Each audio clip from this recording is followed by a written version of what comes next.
Welcome to Starfleet Universe On Call. I am Paul Franz, owner of Franz Games. I'm an SFL Online, FedCom Online, and Starfleet Warlord. Just a reminder how to join us with TalkCast every Thursday night starting at 9:30 p.m. Eastern Time. You can either call on the phone since dial 605-562-0444. Just follow the directions. Call ID is 17702. Or you can participate on the web. Just go to the TalkShoe website at www.talkshoe.com. Search for call ID 17702 or SFU on call or Starfleet Universe on call. But if you want the best online experience, what you want to go to twitch.tv. That's twitch.tv/SFU on call.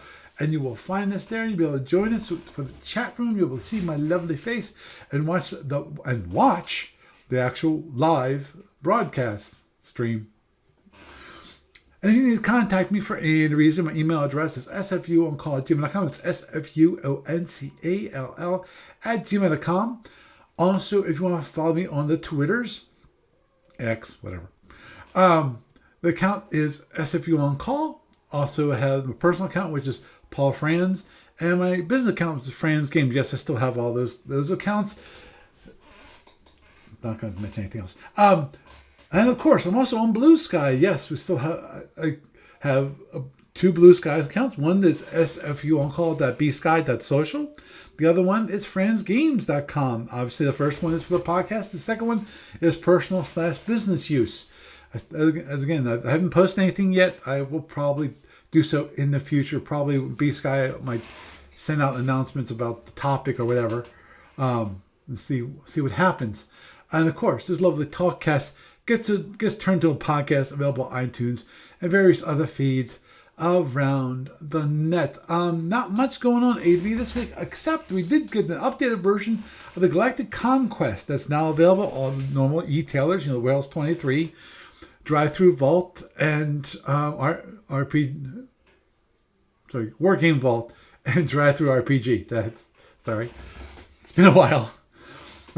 The newly updated 6th edition of the most famous campaign rules in Starfleet Universe use these rules in the official campaigns or play your own campaigns, includes everything: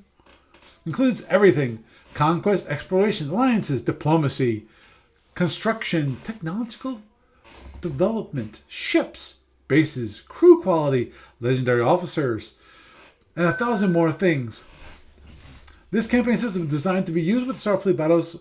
It might work with other game systems if you go to some effort, and also assumes that you either create your own map or use the map provided by the campaign game masters. It is a double-blinded GM moderated system and is suitable for campaigns running from the Middle Years all the way to the X era. The new edition has been updated with better organization and cross-referencing of rules. Nearly 24 examples. You can see how various rules are intended to work, which I think has always been those wonderful things about Starfleet battles, is those examples. Those examples really are a great thing. And provides rules to allow campaigns to cover intergalaxy conflicts such as Operation Unity, or simply fight in a single galaxy using post-General War era tech. So it is a very good one, and obviously it's available on e-tailer, so you can download your copy. I did not pick up on the cost. I apologize. I should have looked that up, but I had assumed it was going to be on the posting. It was not on the Facebook posting. So, but anyway, moving on and forward. Found an online store for this week. We have a pack of 6 metal stands, $9.95. The 6 metal pins and 6 plastic bases. Now these are for the mount for your scratch-built ships, or replace the old stands from the earlier series, or mount starships from other product lines. Yeah, if you have some of the older ships, the original metal ships, this is what you would use. And these are great. Again, there's only $10 for 6. So if you have some of those old ones and some of your old metal stands have died, well, you can still get replacements. And that's always good to hear. Moving onward and forward when it comes to the campaigns, well, we have one campaign that's still running, which is Frank LeMay's Above and Beyond campaign, which is still going strong. Battles are in progress, and always Frank is looking for captains to play the different individual scenarios. The Sapphire Star 18 tournament is currently I'm going to say paused. We're waiting for Metal Dog, Justin, to get over his sickness. He had some kind of flu or something for the past month, so it's been really hard for him to play. When it comes to the 500 BPV tournament, the games have progressed, even including mine. I actually have 4 games completed, and you will actually be able to hear a little bit about that in the upcoming episode. When it comes to online client stuff, this week, the Linux machine is installed. It's all set up. Well, not all set up. It's installed. I still need to check on the requirements for the installers, including when it comes to, I want to create a flat pack for setup for it so that I can install it on the Steam Deck for people who want to do that. I also need to look a little more into the Steam Deck to see exactly how to. I think I know how to do it. But I'm wondering, there's certain things I still need to find out, because you can put the Steam Deck into desktop mode, and that's where you actually install things from a flat pack which are not actually on the Steam store. Because I don't think I can get on the Steam store. I'm not sure. And it would be for only the Steam Deck. So anyway, the Windows box is set up. I was able to do that this past week.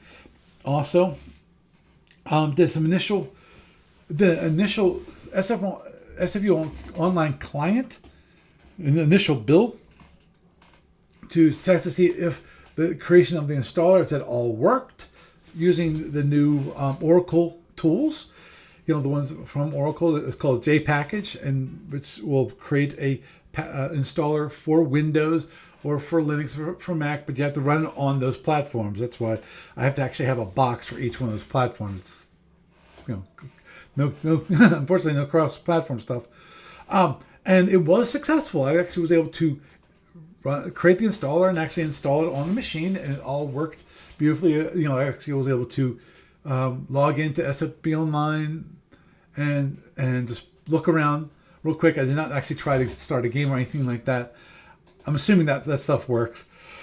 But yeah, it was good to see that was relatively easy to do after, other than getting everything installed.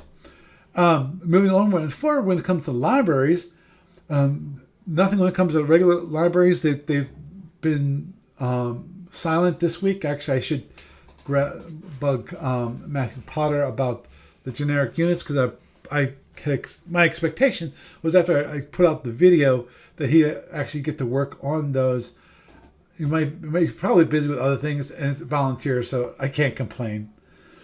But also, when it comes to FedCom library, I actually do have a request from one of the players. They requested to have the FRD ship, which is one of the ones from the captain's log. So I'm hoping Steve Cole will be able to create the background image for this, so we can actually create the ship card for the FRD. I'm assuming that the player has a certain scenario in mind when it comes to Federation Commander, or he possibly might, if he wants to, start a campaign using the Federation Commander, which obviously the great thing about using Federation Commander is that a simplified version of the rules. You don't have certain rules you don't have. You don't actually have EW. You have EM, which is kind of an EW thing, but you don't have like ECCM to counteract that kind of thing. So it makes things quite interesting when you have only one side of the EW equation. But anyway, with that is the news for this week. And this is me, someone else, Pop Phones, becoming you to Starfleet Universe on call. And tonight we have Doug. Say hi, Doug. And we have, of course, me. Jeff's not here, or Gary's not here. Nobody else is here, which is fine. Okay, let's see the chat. I want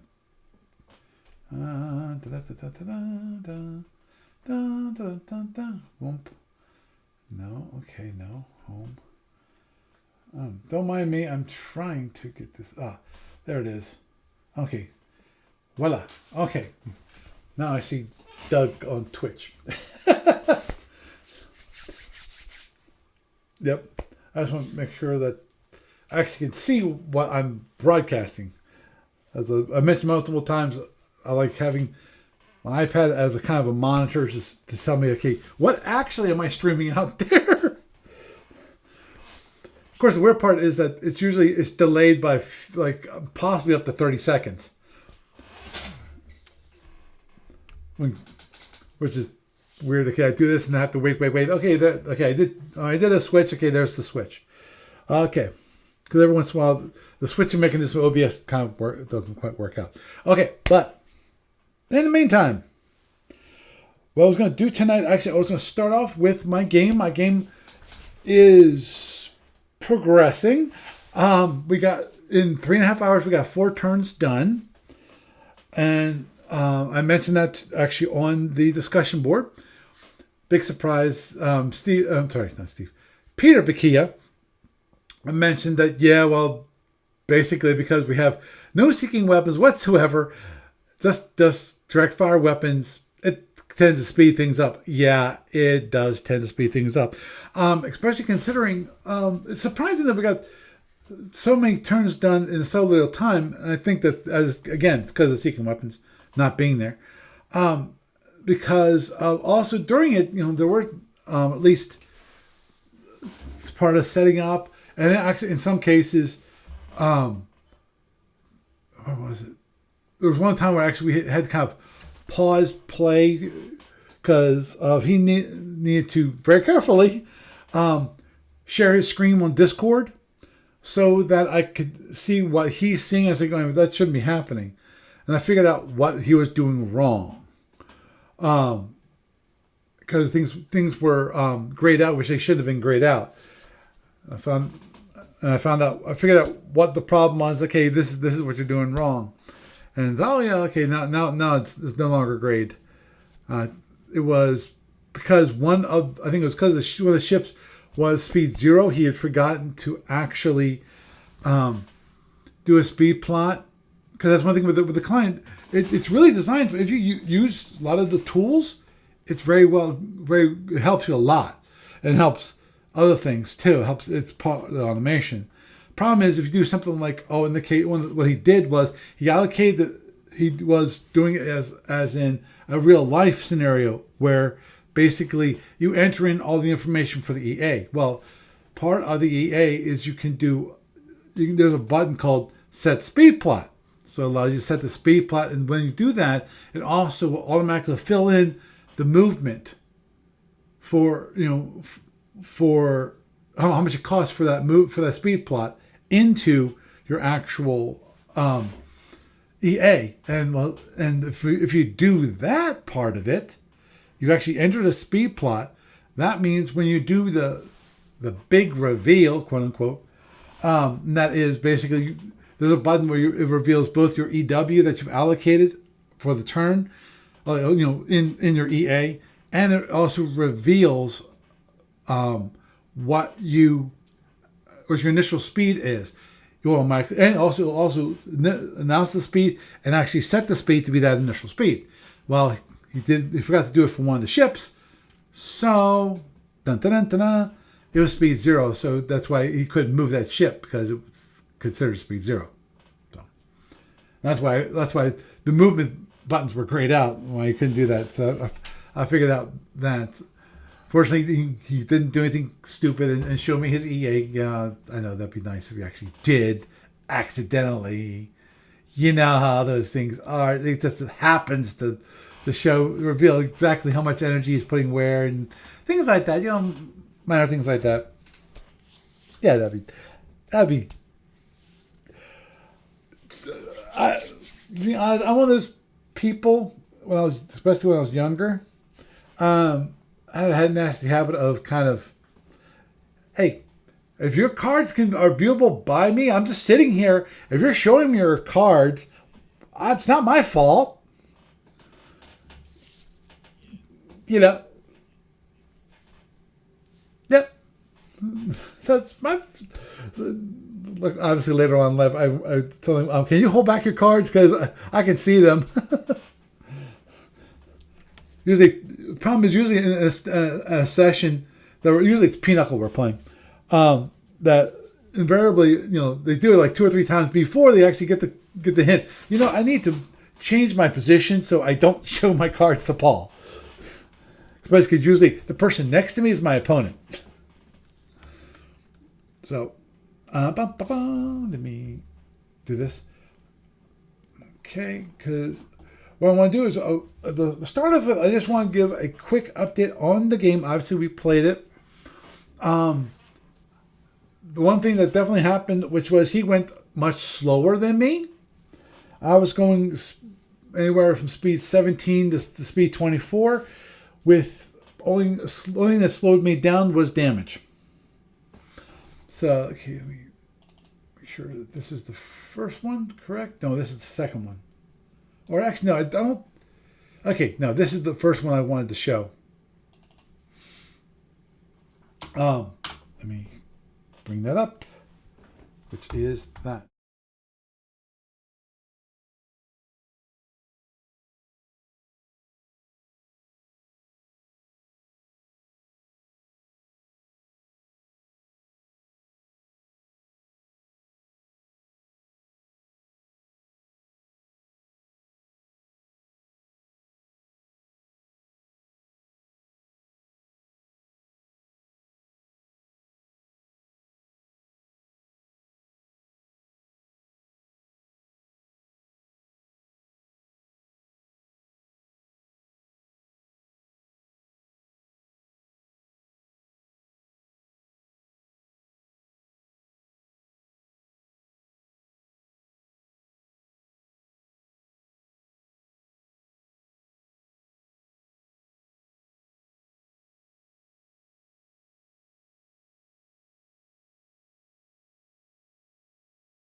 Okay.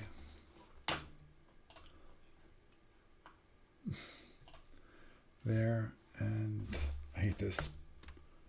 Okay. Yep, I know I did. There. Actually, huh.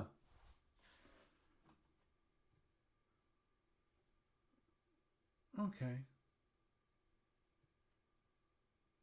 No, no. I don't know why I'd be muted for him. You would be muted for him, but not me. Hmm. Weird. Okay, let me.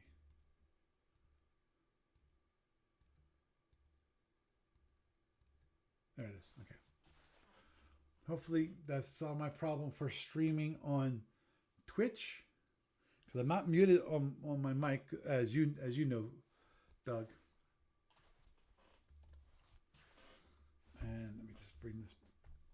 back to have, so you can see, as my destroyer got beat up, which is fine. I paid my dues. So we ended. Now the thing is, he basically, for the first 2 turns, he moved like speed 8. I think it was speed 8. For the first 2 turns, so obviously he didn't move very far. Compared to me, I moved. For the first 2 turns, I moved between 17 and 24. For the whole 2 turns, so I moved like over 40 hexes, not 40 hexes. Sorry, around around 40 hexes, a little less, like 35. So I did most of the movement here for this turn. Now he maxed out his ECCM, so he was a 6 ECM. These guys weren't. I'm pretty sure the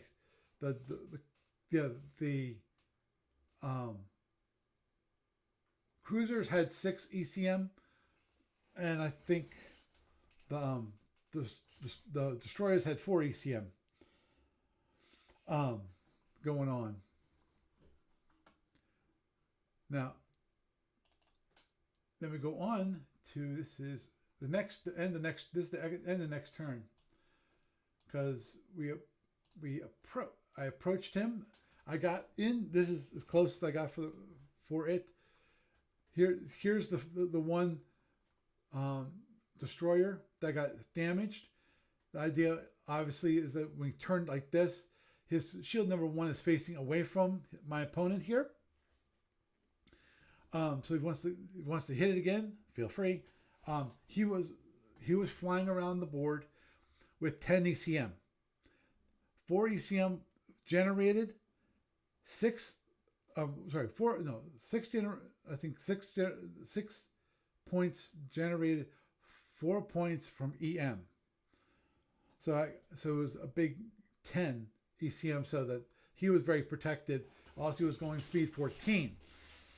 Because to me, the important thing was to make sure he did not get destroyed this early in the game, because he still had good weapons available. And then he actually, at this point,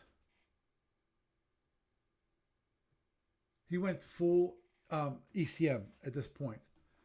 And I went full ECCM for these guys, which definitely did not help in certain situations. But if you see here, the destroyer, when it comes to this, because he has a super stack here, basically one ship with 20 photons, range 17 at the end of turn 3, and that's for this guy just here, the destroyer 1, which is away and has a shield number 2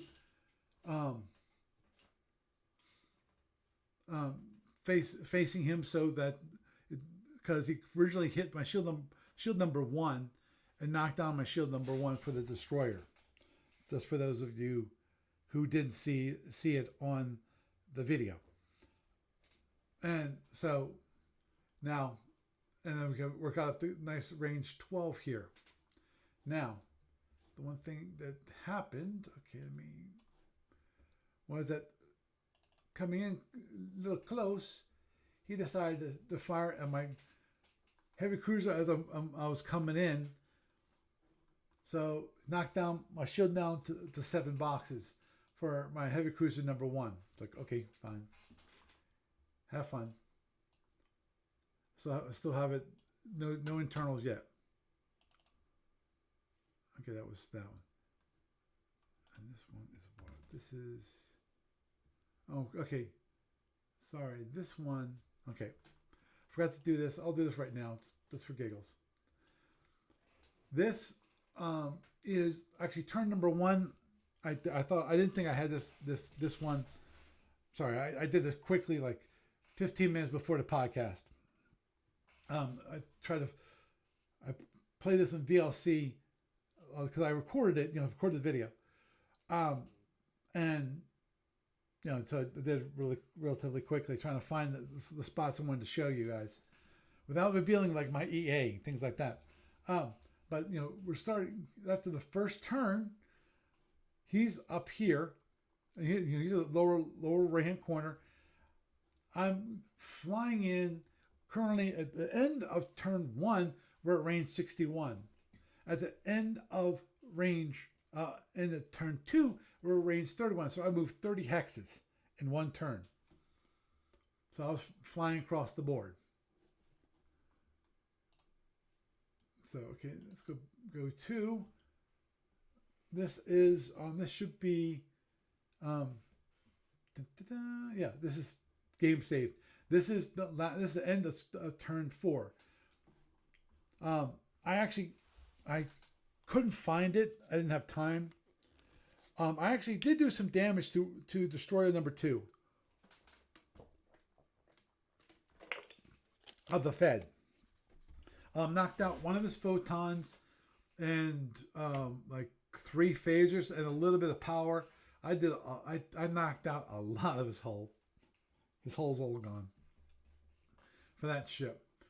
I would have liked to have more power. Would have been nice. The biggest issue is that it's a center warp. Hitting center warp is hard as all creation to actually hit. So anyhow, so there it is. Impulse 4.32. So I'm turned away. I'm running away at this point because of I didn't want to get into his range 8. Now, here's the one thing that is an interesting data point. And that is him recharging. And that is he did, unbeknownst to him, he fired at my one destroyer. Well, the one destroyer actually had a shift on it, which he didn't realize. It's like, okay, you're firing. So he fired at it. He missed. But the data point that was interesting to me was that it was a standard photon torpedo. So the question, that brings up an excellent question to me. And that is, does he have any other photons loaded standard?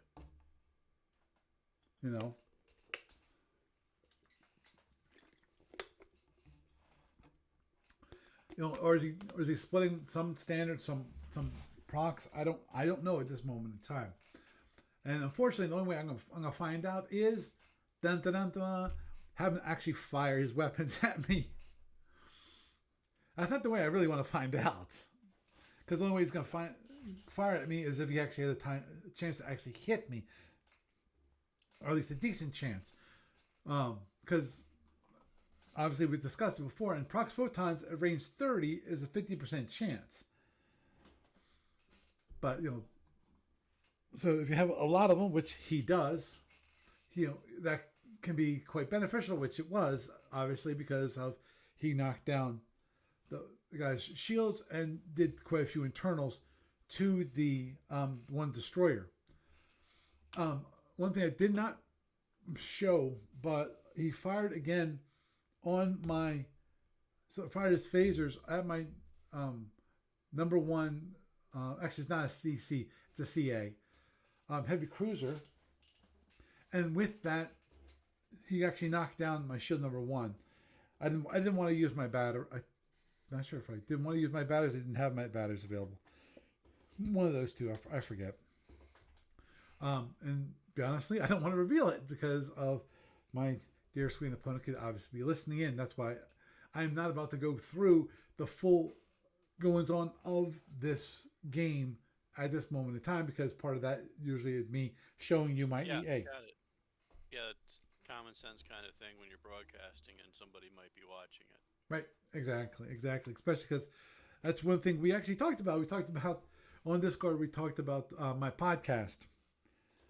So he might actually listen to my podcast just to find out what I did, and if he wants to listen on this one, this is fine, because this is what everyone saw.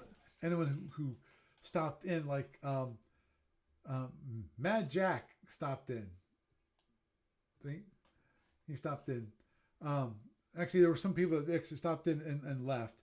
As you can see here, like Vandar, he came and quit. Or came, he looked at, not much happening. Because, well, the problem with our setup, as you know, is it's all direct fire. So it's a lot of movements, a lot of us moving around, get to a certain range, and then kind of, in my case, flying away. Because of I want to keep the range relatively open. I don't want to get to within range 8. That's that's what I feel like is going to be better to me. Now, if he decides to go with prox photons because of that, he does that. You can just see by my actions itself that I'm not going to get in range 8. Obviously, that might change later in the game. So, hopefully, we can get this done by the end of March, because I think it's the 24th. I'd have to double check me to this. Bump, bump. Let's go new window. And this is always the fun part, because I got bookmarks. This is going to show me nothing. That's because it's going to HTTPS, so it shows nothing.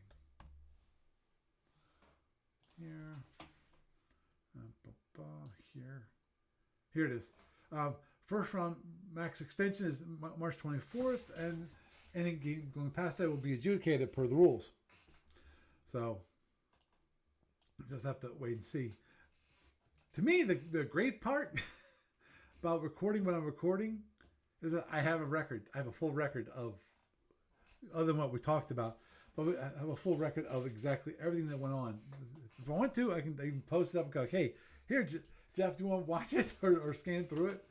And so forth. So that's one thing that don't mind me. I'm just checking on what he did. Oh, cool. Steve Patrick worked on Module K update. Got back to work on that. Awesome. Because I know he had worked on some of the other module, and I'm glad he's back to working on number 8. Module K. Module K. That's for anyone who's actually read the company weblog. It's, to me, it seems hilarious. For example, on February 14th, Steve Patrick met with President of Turkey. On February 15th, Steve Patrick met with Xi Jinping, President of China. And then on the 16th, Steve Patrick met with the Emperor of Japan about the South China Sea situation. On the 17th, then he flew to Hawaii. Steve Patrick flew to Hawaii.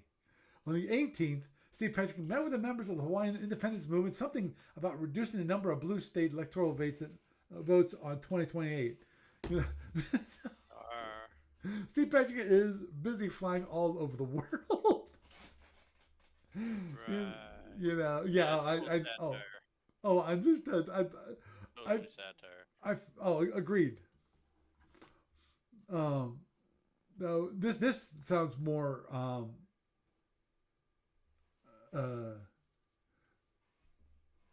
plausible, which is on Monday the 24th. Patrick had a minor surgery to remove a 40-year-old piece of shrapnel.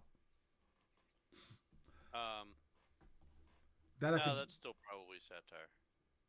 Possibly. That's true, especially if he was back to work then 2 days later. Yeah. Working on Module K. Which definitely is more of, that's exactly what he's doing.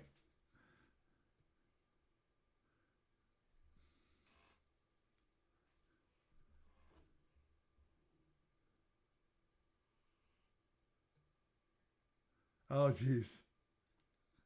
Okay,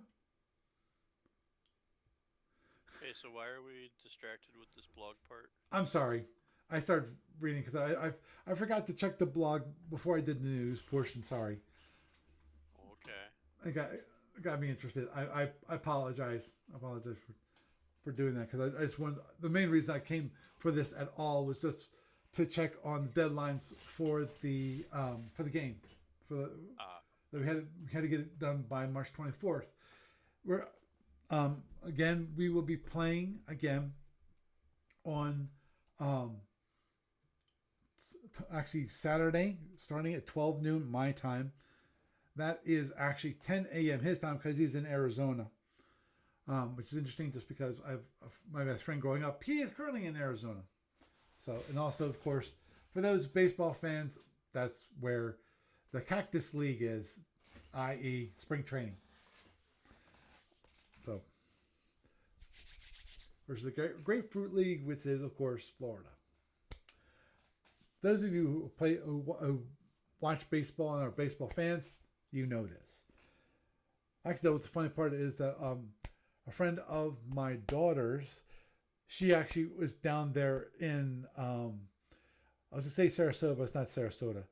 It's Phillies camp. Oh, darn it. I forget where they are. I know they were thinking about moving to Sarasota, but they actually got to see a minor league game, which was quite cool. So anyway, that's where we stand.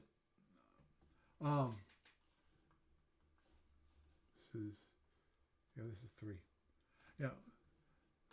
So since we had that little break there, what's the summation here? You had one ship damaged, and he had one ship damaged? Yeah, I have actually 2 ships. One ship actually has internal damage. My one heavy cruiser has shield damage. Did you pop off your shield breakers at him when you shot him? Yep. Unfortunately, only one hit. Wow. Yeah, I rolled really bad. I range 10 shot, 50% chance of hitting. Of the 4 I fired, I only hit with 1. You got the reverse jackpot. Yeah. So. Now, what damage did you do to him? One of the photons, like he took phaser 3, two phaser 1s, hull, and a few boxes of power. On one of his destroyers. One of his destroyers, yes. Okay. Unfortunately, I have not had an opportunity to actually fire my particle cannons twice in one turn yet. Well, you seem to have turned away there, so. Yes. Because if I'm coming in. I have 2 choices: either get closer or get farther away. So you're at range 12 or so, but the problem is he's got a ton of photons. Mm-hmm.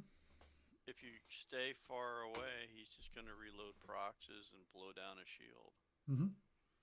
And do some internals. I'm if sure you get really close, he might overload one or partially overload some or overload some. Exactly.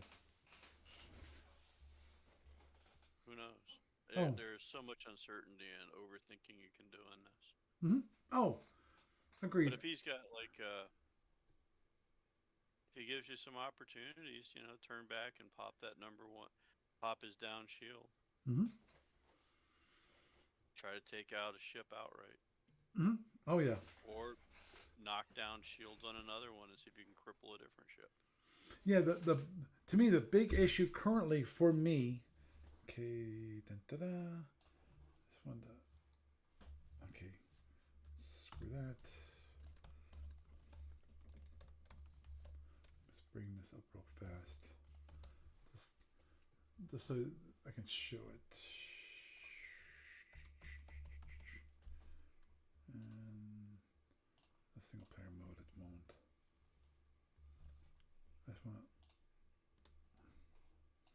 Only thing I wanted to bring up was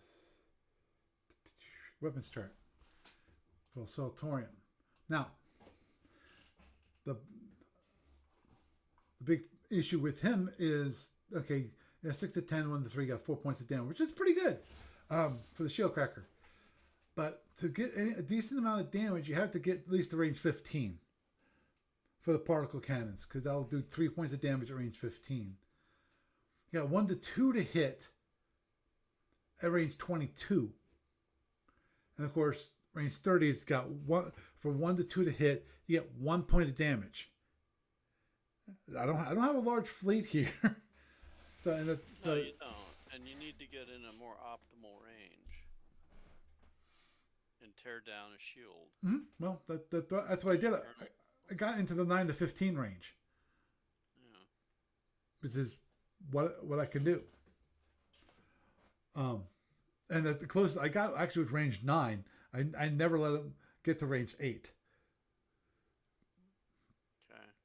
Because Lord knows that would have been very, very bad for me. Because then also Not if he had Paroxys. I mean, if he has Paroxys, he can't shoot them at that range. right.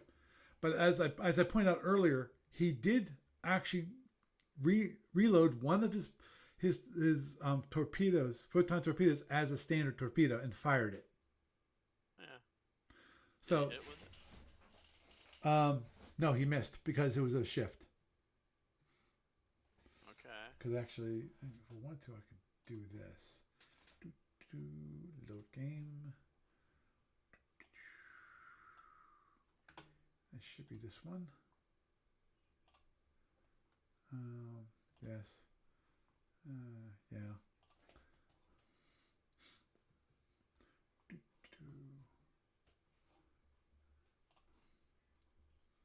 So I should be able to go here. Because I got the logs here. Yeah. Phase 1's fired. And, okay. Or was it? He fired at, I think, DD number 1, was it? Oh, number 2.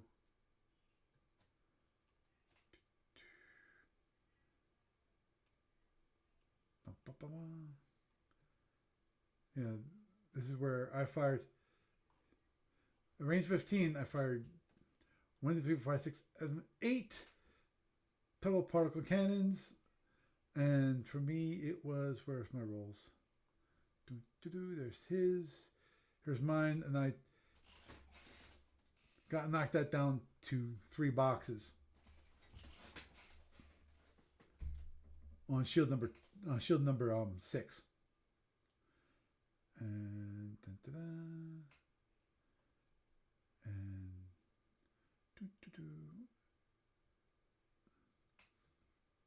and that was, he fired a bunch of his phaser 1s at me again.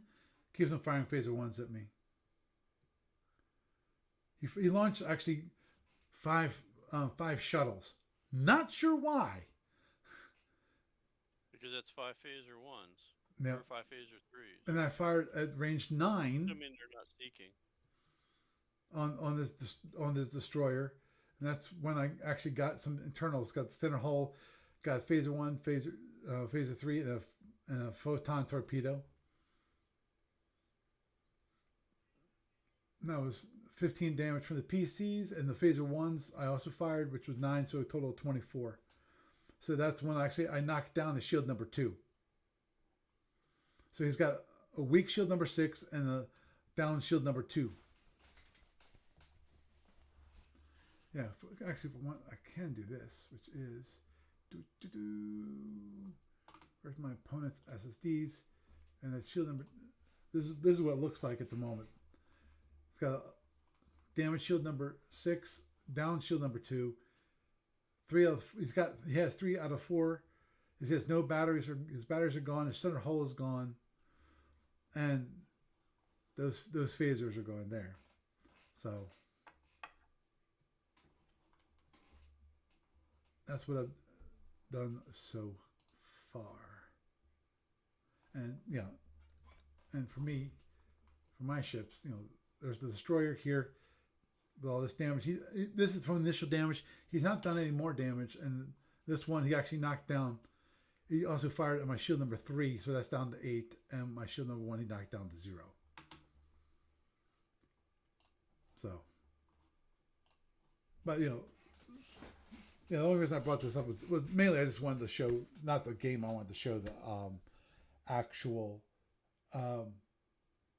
weapons chart. for the particle cannons, because you know it only can do 3 points of damage, and so I have only if I have all of them, you've got a total of 12. At the moment, I only have 11 particle cannons available.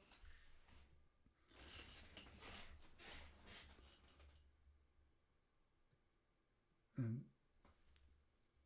yeah, I forget why. I have to double check on that. Which I gotta see what my weapons are for my second destroyer. Because that's the one that has not had any issues. And this is, yeah. But missing with like all but one of your shield breakers Mm-hmm. kind of sucks. Yep. And if you end up losing, I think that was probably the pivotal point, potentially. Yeah, agreed. But because on the other hand, maybe you'll run around and basically rip down another one of his boats with it. Who knows? Agreed. Yeah. Yeah, because he is. Okay, let me filter for my ships. Currently, he's going speed 4. While I'm flying away at high speed, and I'm sure what he's doing is he's putting all his power into phaser, recharging his phaser ones or recharging his photons. So, or both. Probably especially both. If he's doing speed 4. Yeah, agreed. Yeah. I think you should try and close on him during his recharge turn, except that you pointed yourself away. Yeah. But if you can kind of turn around pretty quick without Well, currently he's after his initial prox photon hit on turn 2. He hasn't fired a single photon. Oh, he's fired one photon. And right now, in theory, his recharge turn was turn 3.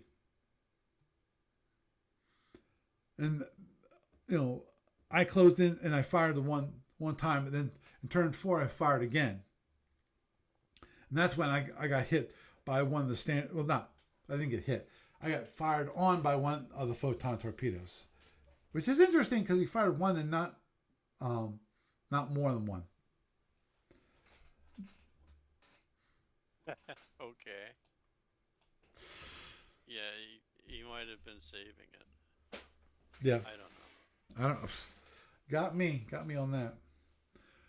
But and so things aren't not badly.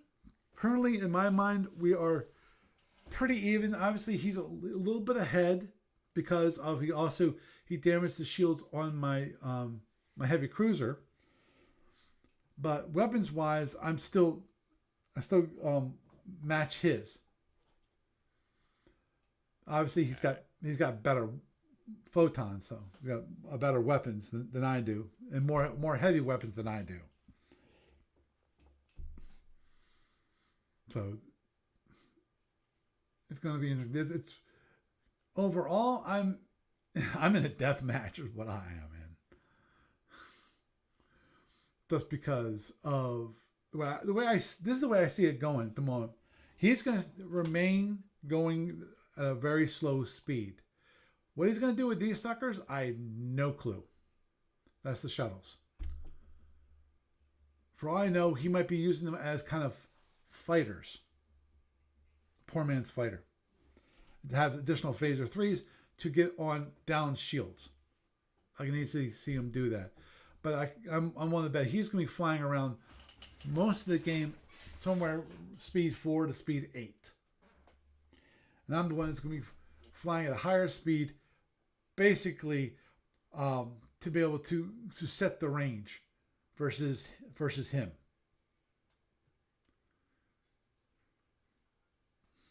Now, if only I was playing the Andromedans. chose Saltoran, so there No, you go. well, I couldn't fly the Andromeda. They were not available. If they were, I would have picked them in a heartbeat. Now, I still had some issues here, but the least thing is with the Andromedas, the good thing at least I could have done is with this slow speed, if I time it right, I can have it so that if he's going like speed 8, which is still a turn mode of 2, I can displace to his off shield, you know, or possibly a down, displace to a down shield, and hit him again. Obviously, 20 proc photons on Andromedans would not be a good thing. But hey. Not for the one that he picks. Yeah, exactly.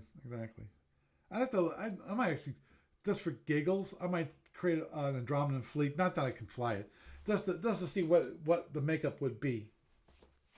Because obviously the one thing I'd want actually, an Andromedan fleet, I'd actually want to have like an intruder, one of the larger motherships, and the smaller ships. I have to think about it. What I would do, I would probably either pick like 2 Mambas because they're worth like 130 a piece. That's like 260 right there. And I forget I'd have to look to see what the intruder's worth. I thought the intruder was worth. I forget it's worth like a cruiser or a dreadnought. I thought it was worth like a dreadnought. No, that makes no sense. Yeah, because I think the Dominator, that's definitely a dreadnought, and obviously I couldn't play that, but So you only hurt one ship, right? correct. Is that shield down towards you? At this moment in time, it is not. It is on this side, which is over here, Okay. and the other one is the other shield is down to 3 boxes, and without unless he actually allocates shield reinforcement, which I don't think he will. He has no battery, so firing on shield number 6 will do pretty much the same thing. So, but to say the very least, it's going to be a long game overall. Yeah. Sounds like it. Yeah. Yeah. But I think you need to get turned around and get that pass at him where you can pop, get 2 hits on him with your weapons. Agreed. Yeah, see, this one right now, he's flying around with 10 ECM because he's also using EM and ECM.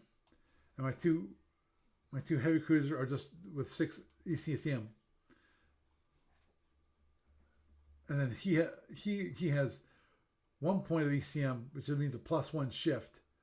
If for him, actually it'd be more than that. It'd be a +2 shift if he would fire. And I think that's why. I'm pretty sure that's why I decided I was going to let these guys fire, and I didn't fire from my second destroyer, is because of the shift that I incurred by myself. And if I dropped the EM, I would then also still have a +1 shift and go from 50% to a third. One out of 3 to hit. So I think that's probably why I didn't fire from the destroyer. But I might have to take chances with the destroyers and not have them as protected and have them kind of beat up on them. So that is an interesting.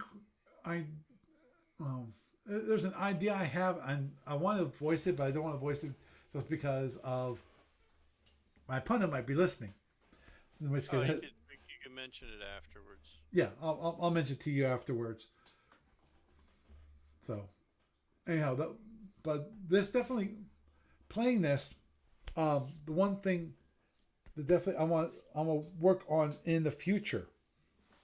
Give me a sec.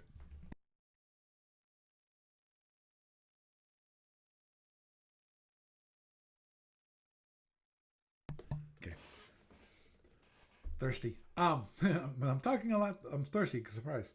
Um, that is, I really want to endeavor to try to get together with at least one person. Anybody out there, and I'll probably post it all over the place that I can figure out, I can think of. Um, anyone who's relatively close by. See if they'd be willing to do this, which is what I want. Or I really would like to do is take advantage of gamers. In that, what I like to do is actually set up a fleet battle between me and somebody else. Or if you want more than one, hey, the more the merrier. Um, but someone who would be willing to commit to being there for 2 days, you know, and fly, an actual battle. Excuse me, I keep on getting it. I think I got it. That is a fleet battle at Gamers. So it's one that we could set up, leave there overnight, and then come back to it the next day. Now, obviously, it wouldn't have to be huge, but big enough, that we would, maybe 1,000 points on each side. Not something too terribly huge, but something large enough that we can definitely keep us busy during the whole weekend. Obviously, if they want to, we can do something like this, which is a 500 pointer fleet battle. And we can work, or if we want to do a scenario, we can do a scenario. Something that's a little bit larger, a little bit more interesting than a single ship duel. Grey Wolf scenario.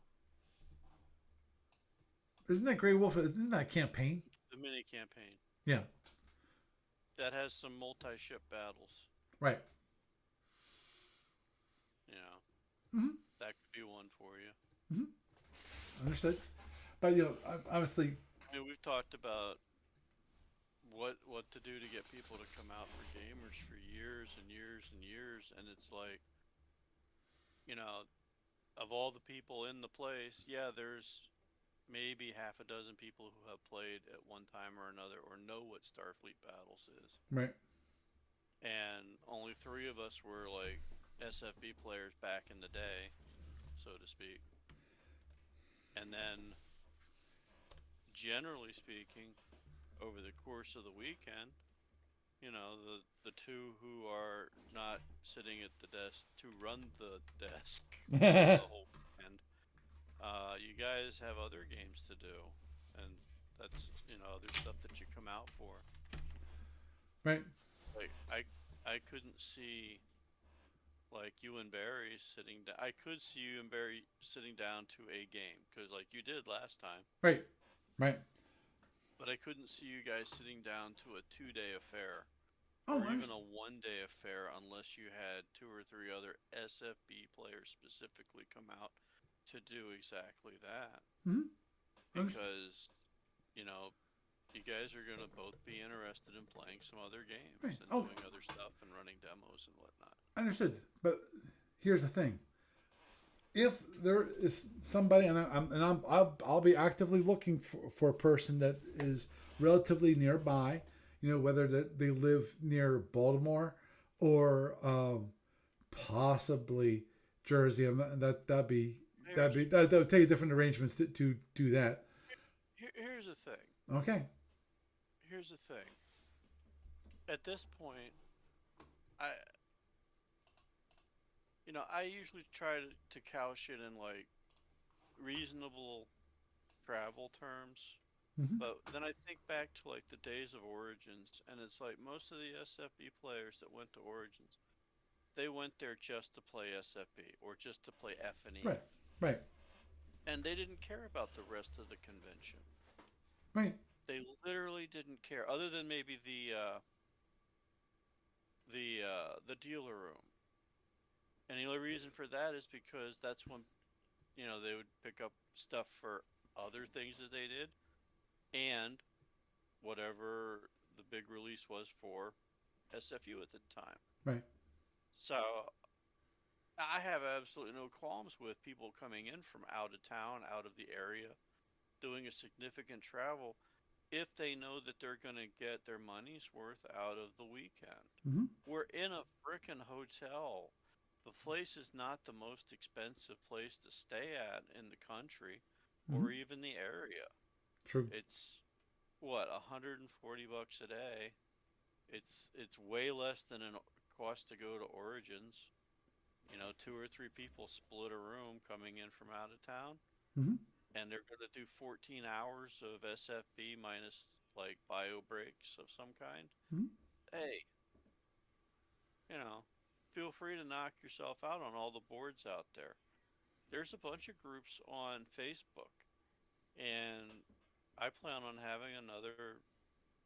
taking another stab at recruiting and advertising. I mean, I'm not that optimistic about it, but, you know, we got really hurt with the storm and the Valentine's Day weekend thing this past year. Yep. Agreed.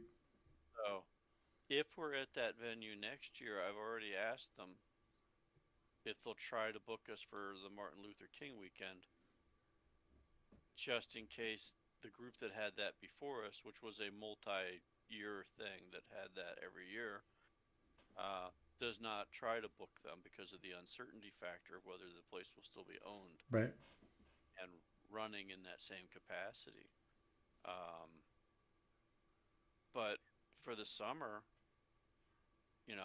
I've already got a tiny little bit of feedback from people on Facebook saying about the going out to other conventions and putting flyers out. I just have to make a new flyer. So that's a project for me for this week or next Yep. Because to get that going. yeah, there's that one which you actually posted about, which is not too far from here, which is actually Allentown. That's like an hour. EPACon? Yeah, that's like an Yeah, hour there's drive for me. people on there. Yeah, and it's like there are a good number of people in our Facebook group that go to other conventions all summer long. Hmm. They go to game nights at all these other game shops and whatnot. So, and you know what? If I literally hand somebody a stack of half a dozen flyers, and you've got local game shop, local library, they're willing to put it up for you, Mister Walking in the door, Miss Walking in the door there. Hey, okay. I mean, there was a time a decade ago when I would drive within a 50-mile radius of Harrisburg, hitting every library that would let me put something up. Not all of them did, Right. but every library or bookstore that was, or game shop. And it's like I haven't done that in years for a variety of reasons that had to do with health, availability of the car, and being here to take care of make sure the kids are on and off the bus, blah blah blah, with the amount of driving time that would take. Right. Right. So plus, being a one-car couple. Hmm. So yeah, I am all for that, and it's on my agenda of stuff to do, so to speak. But on the other hand, you, the Mr. Starfleet Battles rep, going on to different Facebook groups and saying, hey, we've got this event over here. The guy has been running it for like a decade and a half in this one place, and it's a hotel where you can stay overnight. Do you guys want to put together something that is larger than what you would normally do on a weekend, Right. over a holiday weekend? Yeah. Now, we might get not as many people because of it being the Labor Day holiday weekend, Hmm. and we might not get as many people because Martin Luther King not being the kind of weekend. And this kind of strikes a weird thing for me because you know the major holidays, a lot of them are family oriented, and people will not go out to events like ours because of that. But then there's also a lot of the events where they were traditionally held over that kind of weekend, like the 4th of July weekend, like Origins Hmm. was over a lot of 4th of July weekends back in the day. Hmm. And, they'll have a 4, 5, 6 day convention. Oh yeah. So it's just kind of a weird thing. It's like I wonder if it's dying and I wonder if it's reviving because I get people saying both things. So there it is. Understood. Well, We're definitely going to have a bit of a drive, so to speak. mhm, understood. Yeah. Well, I will do my best to get. All I need is one person that will commit to being there. I don't care about anybody else. I don't. And if one person is willing to commit to come and play a fleet battle with me, I'll commit to being there and playing that, and that be my focus for that weekend. Hmm. Yes, I like to do other events for people, but also the good thing about having a fleet event, event where I'm playing it over a weekend, or at least maybe a whole day. It gets people who are at the convention availability to actually see it actually being played, you know, for a long period of time. I'm not saying they'll get interested, but at least they'll be able to see it. Obviously the best opportunity would be if either that person or me, I know I don't have them, which is have miniatures, because miniatures are always the best thing for this kind of to grab people's attention. Miniatures are the thing, and I know that because that's when I did demos. That's what I would do, and I actually would have. For me, I had two ships when it comes to demos when I was doing it back in Origins, and that is I had the Klingon and I had the Fed. That's all I had. That's the only thing I painted ever myself. That was all you needed. Yeah, that's all I All you needed. needed in the breezeway. Right. Exactly. But you were in the breezeway where it was high visibility and there's 12,000, 15,000 people coming out for Origins. Right. And that's just part of the huge numbers game. Because way back then, gamers were about 5% of the population, and we were in a group out of that that's like 1% Mm-hmm. or so. I mean, there's 12 to 15,000 people going to Origins back then. 4,000 at its lowest, over 15 at its peak. And out of that, you had a steady 300 roughly coming in for the various SFU stuff. Mm-hmm. Yep. Yep. So, and out of that 300, very few still play, and even fewer come out to do stuff at like our event. Right. Oh, understood. You know, Um, but I the mean, good. look at Chinexy Group that finally went and faded. Right. I was kind of Understood. shocked at that, but Yeah. there it is. Oh, understood. Um, but they still play. Just, there's no longer they no longer have the Council of Five Nations. Um, Yeah, they don't have the convention thing, right. the big tournament Right. Right. that they used to run. That was the last big tournament for SFB in face-to-face play at conventions that I'm aware of. Mm-hmm. And we can't get people to come out. It seems like for a any kind of let's pre-plan a scenario and do it there. Mm-hmm. It just seems like it. It just seems like it's been very frustrating Oh, in some understood. senses. Understood. I'm encouraged to a certain degree from the number of posts that I see on Facebook when it comes to the Starfleet Battles group, and people who want to get back into it after not playing it for many many years. I understood that a lot of these people are older individuals who are now retired, and it's like I used to play them when I was young. I used to have a lot of fun doing that, you know, and I'm encouraged by that. Obviously, do we want the younger people? Yes, we want the younger people actually playing instead of just the older people. Um, I understand that, but hey, instead of having going out with the whimper, let's go out with if we enjoy it, let's go play. Who Hmm. cares about what anybody else is doing? That's the Well, important yeah, thing. and that's not what I'm saying. What I'm Oh, saying is actually getting the people that want to do it to come out. right. Oh, understood. Well, Doug, I'm gonna try. And if I don't succeed, fine. I can still do what I normally do, which is Yeah. I have demos available for people that want me to demo, whether it's Call to Arms or Klingon Armada or the Starfleet Battles or Federation Commander, whatever they want to do, or even Starfleet Battle Force, which I haven't played for a while. Um, have a few decks of that. Nice cards. I like that.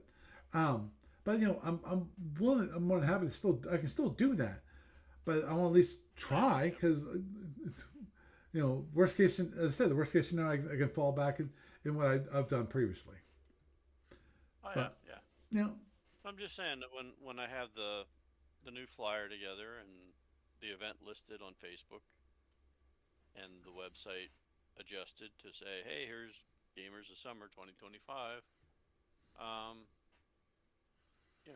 let's hit those other threads. mm-hmm. Let's hit those different bulletin boards and stuff. Understood. So Yeah, I yeah. mean, I've got a game. I wonder if if we got some kind of support from ADB, would they be able to generate having any people come out?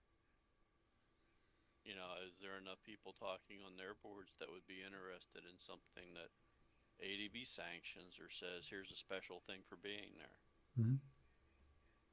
But I haven't really talked to them very much in the last few years either. So, Right, right, because I mean, I did try to get support from them years ago, but we also haven't seen the turnout right, for the kind of events that they would support. right.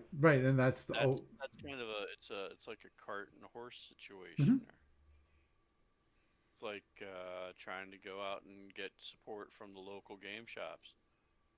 A decade ago when we were getting 100 plus people, and those weren't people that were going into those shops, they were happy to give us stuff that we could give out that would be like advertising for them.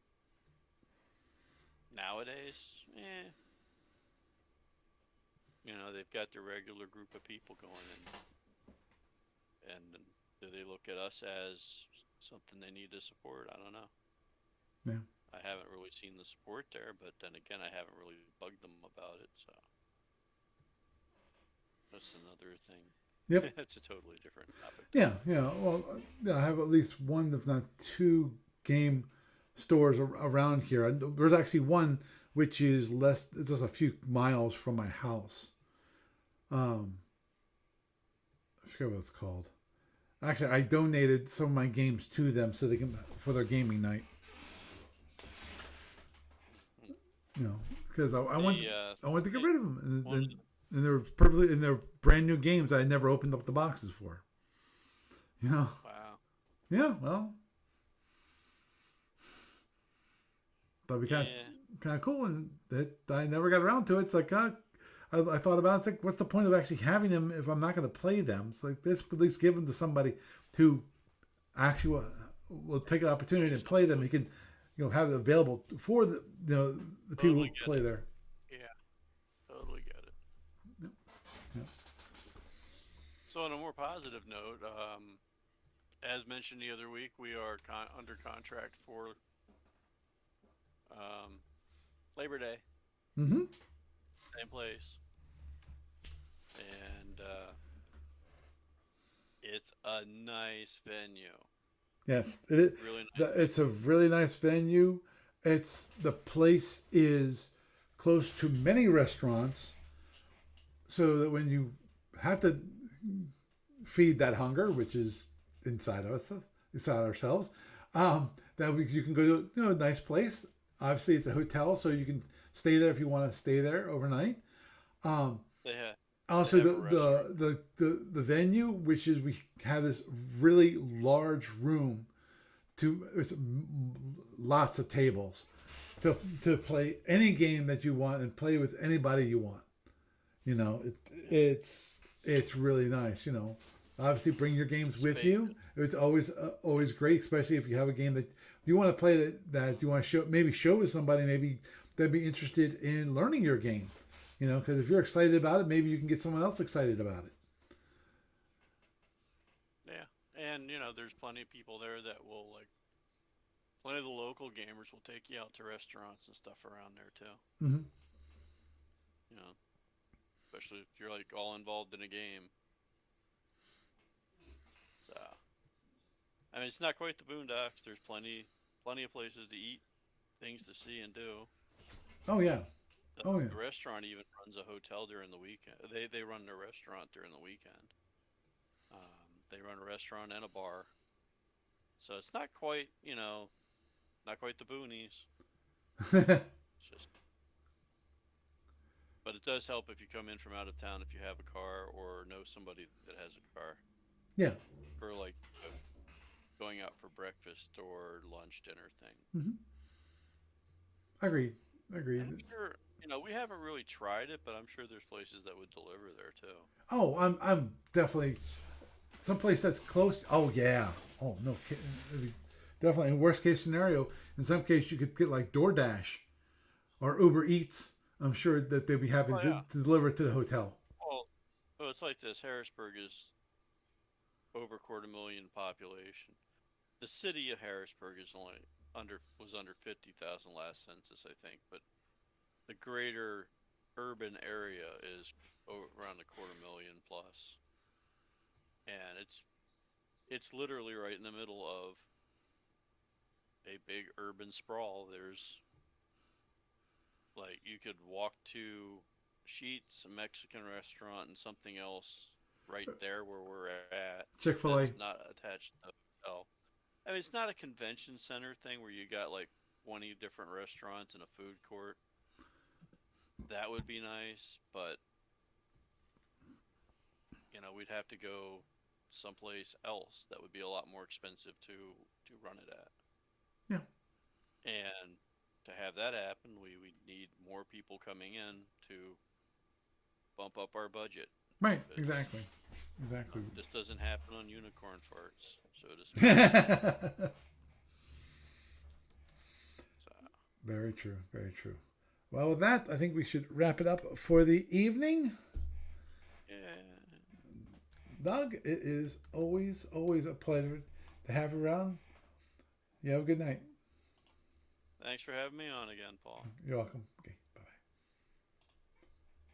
So, had a nice discussion about my ongoing game, which will be ongoing for probably another 3 hours this weekend, and then hopefully we can set up for the weekend after that. Because it seems like seem like the best days to actually get together.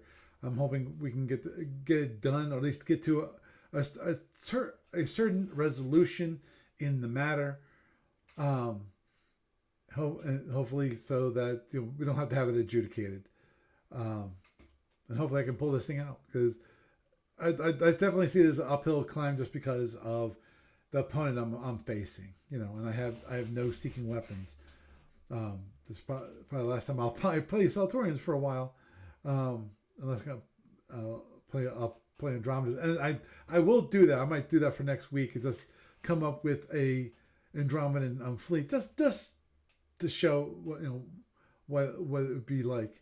And that'd be interesting. But anyway, and with that, I am Paul Franz, and I bid you a good night.